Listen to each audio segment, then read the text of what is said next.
রব্বানা যালামনা বলেন রব্বানা যালামনা আনফুসানা ওয়া ইল্লাম তাগফির লানা ওয়া তুরহামনা লানাকুনান্না মিনাল খাসিরিন বলে বলে মসজিদে কেঁদেছো, আসরের নামাজ পড়ে কেঁদেছো, যোহরের নামাজ পড়ে কেঁদেছো, মাগরিবের পড়ে কেঁদেছো, এশার নামাজ পড়ে কেঁদেছো।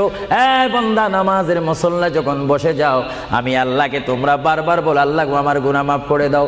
তারপরও আমি তোমাদের গুনাহ মাফ করে নিই। তারপরও তোমরা নিশি রাত্রে মানুষ যখন ঘুমে যায়, তোমার বিবি যখন ঘুম যায়, তোমার ছেলে যখন ঘুম যায়, তুমি নিশি রাত্রে ঠান্ডা পানি দিয়ে ওযু বানিয়ে নামাজের মুসল্লায় বসে তুমি আবার যখন ডাক দাও, রব্বুল আলামিন, পৃথিবীর কোনো মানুষ আমার গুনাহ সম্পর্কে জানে না, তুমি আমার গুনাহ সম্পর্কে জানো। আমি এমন গুনাহ করেছি আমার বিবি জানে না, বিবি গুনাহ করেছে আমি জানি না। আল্লাহ তুমি সব কিচ্ছু জানো। হে আমার প্রভু, তুমি আমাকে মাফ করে দাও।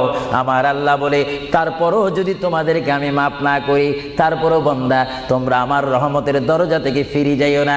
আমি তোমাদেরকে হুকুম দিচ্ছি, ওয়ালাউ আন্নাহুম ইয যালামু আনফুসাহুম জাউকা, বান্দারে যদি গুনাহ করে ফেলো, আমার রহমত থেকে মুখ ফিরে তুমি চলে যাইও না।